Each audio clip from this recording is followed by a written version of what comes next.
جمعہ کن لوگوں پر واجب ہے؟ نبی صلی اللہ علیہ وسلم نے ارشاد فرمایا، سنن ابی داؤد کتاب الصلاۃ کتاب نمبر 2 حدیث نمبر 1067، الجمعۃ حق واجب علی کل مسلم فی جماعۃ الا اربعۃ عبد مملوک او امرأۃ او صبی او مریض۔ نبی صلی اللہ علیہ وسلم نے کیا کہا؟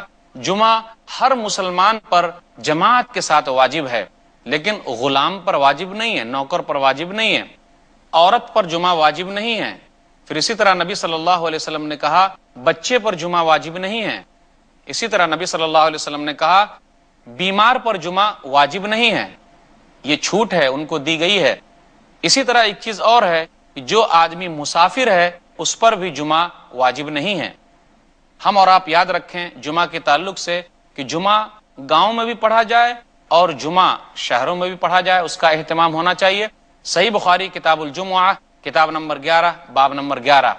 ہم اور آپ اچھی طریقے سے جانتے ہیں جمعہ کے تعلق سے کہ جمعہ جامع مسجد میں ہونا چاہیے۔ جمعہ کا اہتمام جامع مسجد میں کیا جائے، اگر وہاں جگہ نہ ملے تو چھوٹی مسجد میں بھی اس کا اہتمام کیا جا سکتا ہے۔ اس طریقے سے لوگ دور دور سے مسجد نبوی میں آتے تھے نماز پڑھنے کے لیے۔ ماں عائشہ کہتی ہیں کان الناس ینتابون الجمعہ من منازلہم والعوالی، کہ لوگ دور دور سے دیہاتوں سے اپنے اپنے گھروں سے جمعہ کی نماز پڑھنے کے لیے مسجد نبوی میں آتے تھے۔ تو ضروری ہے کہ لوگ دور دور سے آئیں اور جامع مسجد میں جمعہ کی نماز پڑھیں۔